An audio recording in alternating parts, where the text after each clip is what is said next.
Hi everyone, I'm Adam Bogoch. I'm the writer-director of Complexity, a new feature film up here from Canada, and you are listening to The Movie Raid.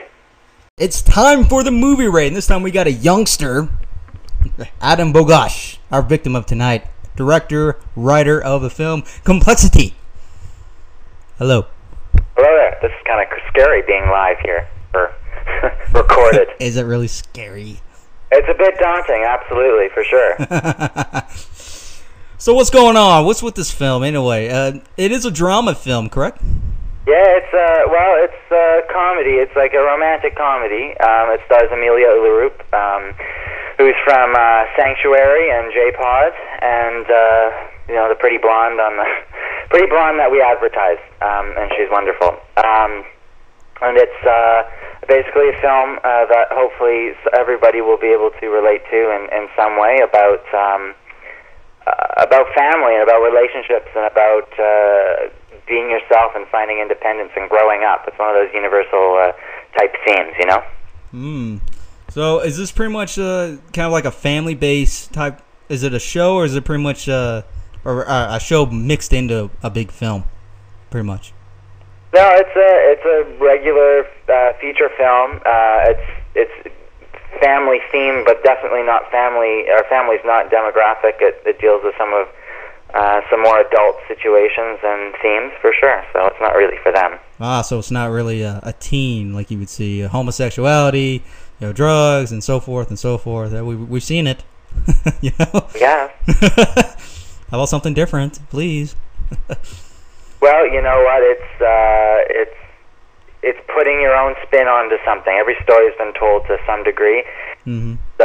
Putting your own spin on that story, and that's what we do. For this film, it seems that it's a little bit more dramatic than, of course. It would be terrible for a teenager, of course, to go through these things. But when it's adulthood, it becomes drastically more harsh, like alcoholism and so forth.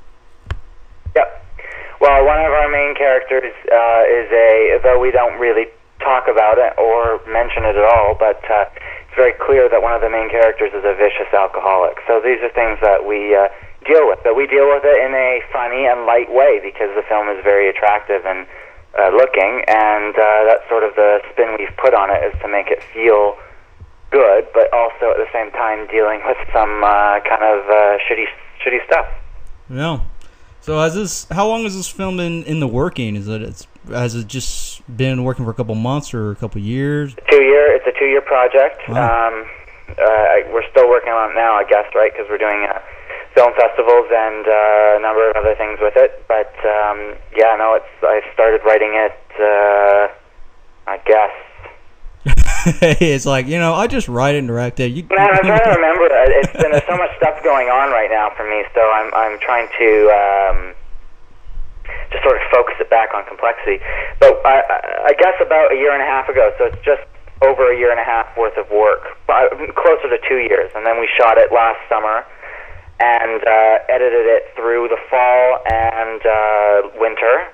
And we finished everything, the music, the sound, and the color correction in March. Mm-hmm. And it's been finished since March. Is this a raw type film, or do you actually use CGI and all this fancy camera work, which is not bad, but for this type film? No, none of that. It's strictly natural. No special effects or anything like that. Nothing. The script didn't call for it. So pretty much it's not like an advanced soap opera. No. You can definitely say no. No. Well, it seems like it's been turning some heads. So what's your opinion about this film? Do you think it's just a decent film, in your opinion, or you think it's like a new, fresh taste as far as drama/comedy? Well, what can you say about your own project without sounding either like you're ungrateful for it happening, or that you're incredibly narcissistic? And I'm, of course, being a director, I'm incredibly narcissistic. I mean, I know everything, and I am better than everybody else, obviously. But you know what? It was a lot of fun to work on. There's a great cast and crew on the project. I mean, what do you want? I was 17 when I wrote it. I'm 19 now. So what do you want? It's not going to be amazing, but it's definitely going to be something. It's going to be something. If you have appreciation for people's work, it's definitely strong for a 17-year-old. But let's just say it's not going to be as good as the film that I'm going to do when I'm 25. You know what I mean? So it gets better. Things get better over time. My first feature film, I wrote when I was 15, and it won me a couple festival awards, and got me some great help and talent on my next project. But the film itself wasn't that great. It was shitty in some ways. It was good in some ways and shitty in other ways. And this film is the same thing, except it has more good than shit. But there's lots of shit in it too.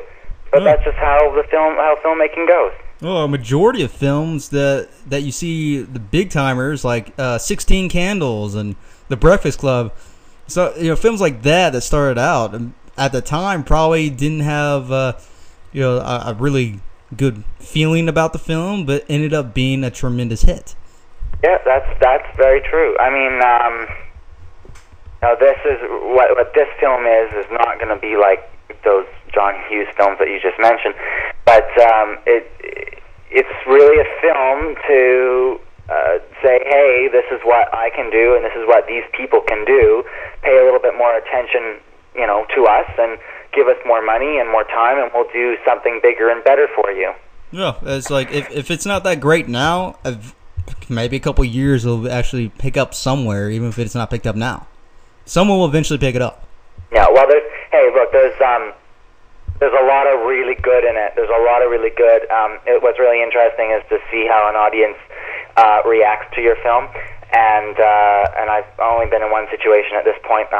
I'll be in my second situation when we screen down in the Feel Good Film Festival in August, but in Los Angeles. But I've been in one situation where I've had a private screening for 500 people, cast, crew, and family, and it was interesting to see where they laughed and where they didn't laugh, and where you wanted them to laugh, and when they didn't laugh, and when they did laugh. So it was very interesting, and so you can really tell what the audience responds to, even if it's drama. And there's definitely a few sections and a few characters that they really respond to, as well as the visuals and the music. So there's always going to be good and bad. No, it's pretty much everything in the film. It's like they may not like it, but in some points they may like the lesser popular character in that film, like the one that had almost no lines. It's like, well, this one's a lot better. And plus, no doubt everyone's made mistakes in films, but they see it later on. It's like, well, I should have made this one longer. I should have made this shot a little bit shorter, and so forth and so forth. And they ended up having a DVD and put, hey, this is what I fucked up on. Yeah, exactly. I mean, we were on a very tight budget with with a minimal time, and we did pretty well for what the money and the time we had. We really lucked out with great weather, and we really lucked out with locations. We have a couple really fantastic locations visually that really enhance the story and really enhance the performances of the actors. And it's the film, as I said earlier, is absolutely beautiful to watch. I mean, aside from all the beautiful women in there, and it's just absolutely beautiful to watch because our city is shown so miraculously, and the director of photography did a very good job, and the music is really good. So I mean, there's lots of good. I'm so happy I did it. It was so much fun, one of the best experiences of my life, and it still is. And so I definitely think this is a film that someone's going to find, hey, that's really funny, or that's really sweet, or that's really poignant. But no, there's definitely going to be parts in it that are shitty. Can I tell you one? Yeah, go for it. All right. I have a cameo in it, or not cameo. I have a very small role in it, and even though I've been told that it's okay, I think it's one of the shittiest things in there. And me, I have a very small role in it. But hey, I'll never act in a film again. Hey, how's that? So that's what we learned from that experience, right? Yeah. It's like, then it's the same thing with if someone was directing, then they go to acting. It's like, wait, what the fuck? Hey, well, it works in some cases. It didn't work in mine at this point, anyways. But it definitely works in a lot of cases. George Clooney is my biggest example, I find. But of being a great director and a great actor. But anyways, that aside, I wanted to challenge myself by taking on 3 hats in that. I took on the writer, and as soon as we started production, I put aside the writer and became the director. And then also at times I had to be an actor at the same time as being a director. So that's a tough thing to do, but I wanted to be challenged. I wanted to be, so I have the experience for the next, go-arounds to be under that type of pressure. Well, you see a lot of people that have both occupations, such as director and writer. And as you said, it can be very hectic, a very hard job trying to do both at the same time. And, even with acting, I mean, even that's just, it probably maybe slightly less compared to those two, but it's just something like that. It's just crazy, Yeah, well, let me tell you that I would definitely say that 95% of jobs in the film industry are incredibly difficult, and to take on multiple jobs at the same time in that industry is 10 times more difficult. I can tell you that. Yeah, because you're sitting there filming, and it's like, wait a minute, I got to be in the scene. I'm acting. Hold on. It's like, okay, I want you to direct over here. Well, that's kind of what it is. I mean, I was lucky to have a great producer on set, and she for most of the time. And when I was acting, she was a fill-in director, and then I would come back and watch the scenes, and if they were decent, or we were running out of time, then I'd say we'd move on. Yeah, that's just how it is these days. Well, do you prefer on location, or do you actually prefer using the studio? A lot of people do that. Well, I understand why people like using a studio, and I've done very minimal studio work, or been on many studios. I've been on a couple, but I mean, I can see why people like studios, because it's incredibly controlled.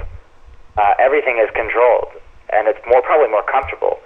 However, on location, it depends where you are. It really depends where you are. But on location, it can be just as comfortable, but it's really more for the actors, as the actors feel that they're actually physically in that space. They're really reacting to the area that you've put them in.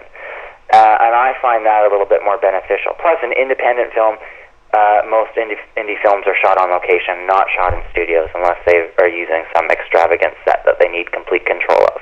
Well, as I said, some people prefer studio because the environment can be a pain in the ass. You can't control it, and when you try to have at least minimal control, it still doesn't work. So they just pretty much paint it with CGI.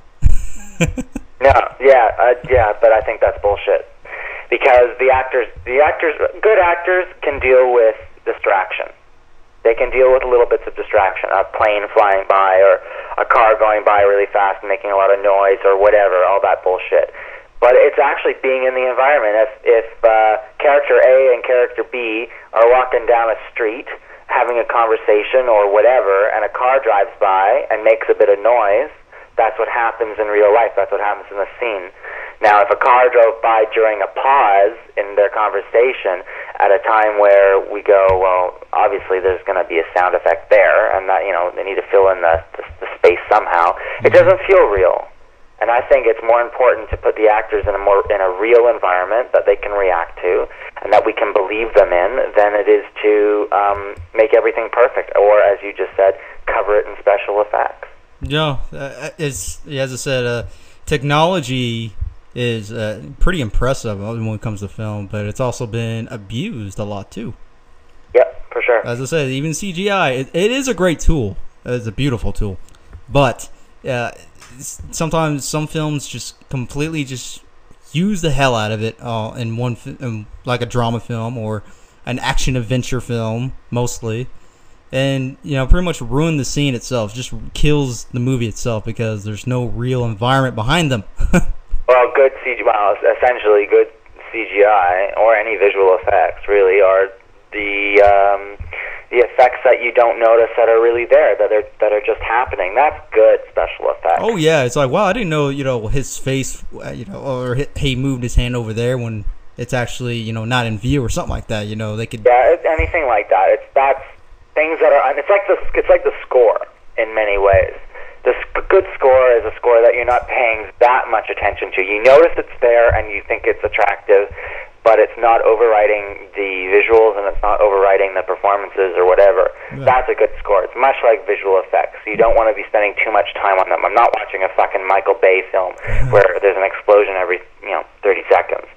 Well, you see a character walking toward the camera and then there's an explosion behind him and it doesn't affect them, doesn't surprise them. You see that scene on every film, action adventure film. Really? What, Wolverine? Do that in Wolverine, didn't I? You see it in Iron Man. You just see it everywhere. Yeah, you get a lot like the whole Matrix too when they start using the bullet effect. What was that? When they use the bullet effect on the Matrix. Oh yeah. Okay, yeah. And then you see a bunch of other films doing the same thing, even Scary Movie, and it just on and on. It's like, come on, man. Things get reused. I think I just read a thing on the internet from, speaking of Michael Bay again, sorry to trash him, but I'm not trashing him, but there was a thing on the internet, I think that Yahoo did, showing that a couple of the stunts that were done in the latest Transformers film were reused, and they just added visual effects to it, and it's the same locations, the same car being blown up. It's it's actually quite crazy. It's like, where's the originality? I don't know. Is this saving money or is this being unoriginal? No, it's like some films just do that and get lazy because of that. It's like, okay, let's make another monster film. It looks like Godzilla. It doesn't matter. Yeah, unfortunately, it's what it is. Absolutely. But hey, whatever. We live with it, we deal with it, we move on. Well, do you think it's more aimed a little bit different on making these remakes, making these prequels, and sort of toward the younger audience, considering you are in the teens, man? Well, or would you say it's just pretty much whatever goes? Well, I think it's whatever goes, but in a way. But I think that you shouldn't classify everything, or you shouldn't think of everything in the same category, because not every remake is the same and as each other, obviously, because they're remaking all different types of genres, and not everything is going to appeal to the same crowd. So I'm not sure if that's a fair statement. Yeah, I will say it's like if it's a horror film, they say usually it goes toward the fans of that original film from the franchise, because one, it's a franchise, and part of the reason it does go toward the younger audience because now they're trying to appeal. Really, they have to appeal to as many people as they can because they're trying to make their buck. Yeah, they have to. I think there's a focus, but they really try to appeal to the masses, so everybody will go see their film and spend money on their film. Yeah, and of course you get the ones that are bitching about, well, I like the original better. It's like, well, then go watch the original. Why do you keep watching the remake? It's like when someone doesn't like some food that they ordered, and they keep eating it. Yeah. Well, I think the thing is that the remake is the directors and the cast and crew's own spin on that story. It's not going to be the same. In a way, it's an adaptation. Much like, for me, it's the same thing. When adaptations are done on books and book is put to film, a lot of people that are the big book supporters get all pissed off with the film because the film is not exactly like the book. Yeah, and you can't fit the book in. Your fucking audience isn't going to stay and watch a 16-hour film. They want to watch a 2 or 2.5 hour film. Well, even look at Harry Potter. They got the new one coming out. It's part 2. That's how big it is. Well, yeah. Well, I think that was a very smart choice that those producers made and Warner Brothers made for that movie, for that. I don't want to call it a franchise, but for that story and for that series, because that was the last time they could try to get it right, and splitting the film or the book into 2 films is not just for money purposes, but also to make the fans happy, because that's the people that are going to go see their movie, and that's the people that are going to give them good reviews and give them positive feedback, and that's what they owe to the fan. That's what they owe to the J.K. Rowling, the writer of that series, is to make it as authentic and as loyal to the book as they possibly can. So that was a really good decision, I think. Yeah, it makes people just want to go watch it some more. It's like, oh wow, part 2. If you missed the first one, you could probably get it on DVD here in the next week or so. And to be honest with you, as a Potter fan, I definitely think that I mean, from the reviews I read for this one, I haven't seen it yet. It hasn't been released, obviously. But the last one, I thought it was the best Potter. I thought it was the most real and most authentic and relatable. And as a film, as a film, forget it's a fantasy Harry Potter book film. It's a standout film on its own because it's fantastic in many ways. I mean, it's flawed, but whatever. Yeah, no, it also indicates that there's going to be an end pretty soon. They don't just drag it on and on like a lot of sequels do. Yeah, well, I mean, the thing is, Harry Potter is not really a, if we're going to make money on this film, we're going to make another one so we can make more money. They're adapting a series of books, right? So they're going to eventually have to, unless the film's a big flop, they're not going to continue making the movies. So, I mean, obviously the books came to an end at one point. Now the movies have to come to an end, and I think it's fantastic. They've created a great world and with great characters, and they've got the best actors in the world, as far as I'm concerned. In small roles or in whatever. Yeah, I mean, it's a little bit unfortunate that films like that are going to have to come to an end. But what about the actors? That's the problem. It's like, well, it's likely they're going to have more work ahead of them. It's not like they weren't noticed in this particular film. That's not something to be concerned about, my friend. It's not, because they'll all get great jobs, and Dan Radcliffe is he's on Broadway and he's doing his thing, and Emma Watson is doing her thing. So I mean, everybody's doing what they need to do. I wouldn't be worried about that. They have a very bright future ahead of them. Certainly not, man. I mean, as I said, the film series itself at this point has been very interesting to watch. Yeah. It's almost like pretty much under the belt, like where you see Star Wars, Star Trek, and all these other films like that. Yeah. I wouldn't say next to them. That'd be a little bit too much. Yeah. So what's going on with your new projects, man? What's going on with what? Sorry, I didn't hear that. What's going on with your new projects? What are you writing or directing next? Okay, so what I've been dealing with all day and all week. As I said earlier, life's busy, which is really good. It feels good to be constantly working at such a young age, and I just graduated high school just over a year ago, and I'm working full time in the film industry. I don't have a second job, mind you. I'm in a condition where I can afford to do that, but then maybe that will change one day. Who knows? But at this point in my life, I've been very lucky, and so right now I'm really working on 4 projects. Complexity is still a project for me because it's still moving and still growing. I mean, the movie itself is done. The making of the movie is complete, but we're moving on and we're selling it and we're doing that crap, which is a little bit exhausting. I'm not going to lie. It's not my favorite part of everything. I like being creative, and that's where my talent is, not what I'm doing right now. Yeah. I've just submitted my 3rd feature film, which is a little bit darker. It's a drama as well, with a lot of comedy in it. However, it is a lot darker than Complexity. It's not a romantic comedy at all. It's not a romance at all. But it's something a little out of my... element? Yeah, exactly. It's totally out of my element, but at the same time, sort of is in my element. So it's expanding, but not expanding. No one takes you seriously if you don't know what you're talking about or don't know what you're writing about. No one takes that seriously. If I'm writing about being a ballet dancer, I have no idea what the fuck that's like because I'm not a ballet dancer. No. It's like, whoa. And you watch it on film, it's like, I still don't know what the hell you're talking about. Well, hey, you know what? Black Swan, they knew what they were doing. So, but with that. But so it's a little out of my element, but it's a lot of fun, and I'm actually quite excited for it because I've grown a lot as a writer and I've grown a lot as a director, and I can't wait to have all of my editors and future producers tear it up and change it up and make it into a better picture. I'm also doing a short film. I'm directing a short film for a producer named David Kay, who is a child actor. He got a start on Legends of the Fall with Brad Pitt and Anthony Hopkins. And that is a short film about Alzheimer's. A very important film, I think.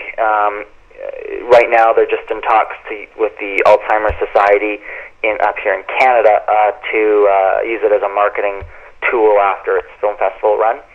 I'm kind of excited about it because it's a really sweet little film, and has a really good message, and it's not bombarded with overly sentimental sections. It's quite laid back and quite natural and quite realistic, and that's the best part of it, is that you're not doing a film with a strong message to make people cry. You're doing it to make people relate to it and see that it's important and it's part of our day-to-day life. So that's what I'm doing right now. I'm also doing part-time associate producing another feature film, a suspense film, a ghost story for another director that's up here in Vancouver. And that's slowly progressing, but hopefully it's got a feature, and the director's very passionate about the project, and I think that's great. Well, yeah, there's some really great films coming from over there. It's a hard-working city. It's Hollywood North. Vancouver is Hollywood North. I bet it is, considering a lot of films come from there, and they go to Los Angeles, California, or Post. Yeah, Hollywood, everywhere, yeah, and then that's the question. It's like, is it equally as strenuous over there as it is in the U.S.? as far as working in the film industry, because certain places can be LA. Yeah, that's pretty much your LA up in Canada. Well, I mean, Toronto. You can't forget Toronto, because Toronto also has a film industry. However, it's in some ways it's not as good as Vancouver, but in some ways it is. I think it's slowly getting better again, unfortunately. But Vancouver, as an actor, I mean, I'm not an actor, but in an actor's perspective, it's probably easier to get work than it is in Los Angeles. Mm-hmm. However, there's more work to be had in Los Angeles, but more competition. I think LA definitely is still the capital of the world for the film industry. Vancouver is definitely in the top 10, maybe top 5, for sure top 5, definitely the top in Canada at this point. But that's great. I mean, it could be better, and it hopefully will get back being the industry as it once was. We took a big hit this year and last year. With a recession, it kind of fucked up the film industry in Vancouver, but it's slowly getting better. Yeah, I mean, it's pretty much killed everybody, even the porn industry, dude. That's an industry that should never run out, isn't it? Yeah. You would think the porn industry will keep going. Also, actually, you know what? I was going to talk about the porn industry, then I thought, you know what? I'm going to not talk about that because people are listening to the show. But, the recession hit us all. It hit everybody. It hit every industry. Some industries have recovered really quickly, and some haven't. But the industry in Vancouver is slowly creeping back to what it once was. Yeah, is the independent films going fairly well for you guys up there? I know your film has gone to Los Angeles and had some hits recently, but I mean in general up there. In general, yeah. I think to be honest with you, I think with indies at this point, I think indies are doing better than Hollywood stuff up here, just because there's more indies than there is Hollywood stuff. Usually it's the other way around, but we lost a whole bunch of our big shows that were shot here. They got canceled and or finished, so we still have quite a few, but we don't have the masses as we did last year. We lost Smallville. We lost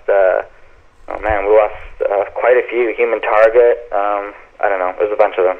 There's a bunch of them. But yeah, no, it's good. It's good. Hey, it's good for me. It's not good for everybody else, and hopefully, I mean, it's good for me at this point. 2 months ago, I had very little to do, but now I have, I'm tired right now speaking to you. I wish I had more energy like you do talking to me, but I'm tired because it's a lot of work to do. But yeah, I'd say it's okay for independent films right now, for sure. Yeah, it does get rough, no doubt. I mean, for any filmmaker, regardless. But you just do what you got to do, pretty much, and then just hope for the best. Yeah, that's true. I mean, independent film is a hard world to crack into. It's a hard world to be taken seriously, and for sure. And for me,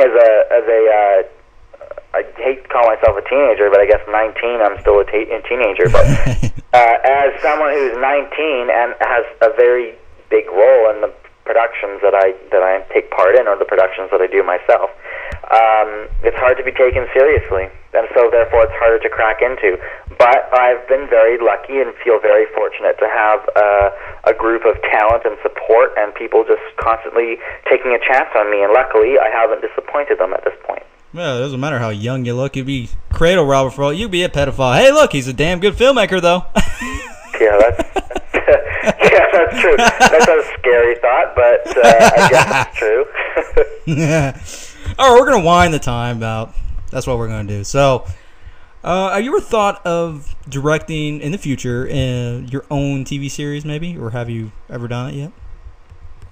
Your own strewn, maybe a TV show based something around complexity, or one of the first things I did when I was, you know how Spielberg picked up his, and I'm not comparing myself to Spielberg, so anybody who thinks I'm doing that at this point, you can just fuck off, because I'm not.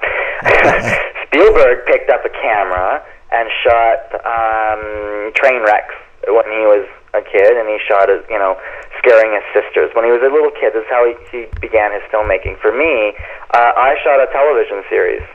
So when I was 9 years old, so what do you want, right? 9 years old. So I don't think that's something that's completely off limits in the future. I think it's something I'd like to do, maybe. I don't know. Yeah, some of them just don't want to do it because it's such a pain in the ass to do. Yeah, well, there's a certain positive side to coming to a set where you know everybody every day, and that sort of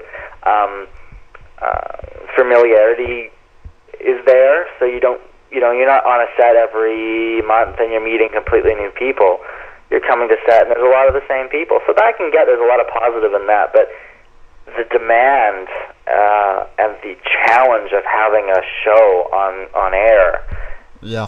And the threat of cancellation and the threat of not being picked up in the first place after you spend so much money and so much hard work on something is ever looming, and I don't think that is a very appealing thing as opposed to making a movie. It's a bit different. So yeah, even if it's your pilot, that's equally just as crucial. Even some pilots automatically cancel before it even reaches the air. A lot of the time that actually happens. There's hundreds and hundreds and hundreds of pilots. Yeah, it's like, oh, no, we don't like it. And then, you know, probably, 5 to 10 years later, they kind of rehash it again, except under a slightly different title, a slightly different genre. It's like, hey, it's really good. Yeah. Stuff like that. Well, you know, I just don't, I get that. It's sad. It's really sad because there's lots of good pilots out there, I'm sure, but people don't respond to it. People don't, the networks go, you know, no one's going to have an audience for this. But, you know, it's sad. It is. It's I don't want to use the man, but yeah, that's how it is in this era, especially in this industry. It's like you really can't do. If you're under contract under a major company as far as your film, well, you don't really have much time to do stuff your own as far as the writing or directing. It's like, well, this has got to be done under a certain time. Yeah, exactly. Hey, I don't know how your show works, but is there something we can do? I mean, do people respond to listening to conversation, or do we need to blow something up, or what do we need to do to make people really interested in our combo here? Oh, you want to blow something up? Go ahead. I mean, don't mind me. I can blow something up here. I don't know. I can set my chair on fire, but no one will see that. I don't know. Boom! There's your explosion. There you go. Is everybody listening now? You're interested now? Can you kill someone over there? Yeah, go ahead. Yeah, we'll do it. Okay, I'm waiting. I just did. Oh, you did? It was a silent killing. Yeah, you didn't specify. I'm sorry. Oh, okay, well, that's fine. No, silent killings are fine, as long as everybody knows we've killed someone. Now you can maintain interest. Yes. Next question. He's ODB, one dead bitch. Okay, go ahead and plug in any of your projects in. You got any websites, MySpace, whatever the hell you want to plug in. Go ahead and plug the hell out of it. Go ahead. Okay, let's plug. All right, I mean, if anybody's looking for a good publicist and they're up in Canada, then they should go to the promotion people, Leslie, Diana, and the promotion people. They're fantastic. If anybody's interested in contributing to the Alzheimer's film, it's for a good cause. It's a good It's a really good little short. I'm really proud of Vanessa's writing, who did the script, the screenwriter. But you can look for that on Indiegogo.com/Eye of the Beholder, and you should find it on there. And there's lots of information about how she got the story for Alzheimer's, and based on the relationship with her grandfather. It's very touching, very sad, but very touching. And Complexity, please Google Complexity trailer or my name, Adam Bogoch, Bogoch, in YouTube, and you'll see an interview I did on The Standard with Emmy winner Peter Klein, and the trailer for our film, and many more things will be coming from that. Also, ComplexityTheMovie.com can be visited for the trailer as well, and that is has a temporary website up right now, and there'll be a new one by the end of the month. Yeah. And, of course, you'll be back once the new shit comes out, of course. I hope so. Maybe, if it doesn't flop, you know. Hey, thanks for that. Appreciate that comment. Nice talking to you, my friend. Oh, yeah, there you go, everybody.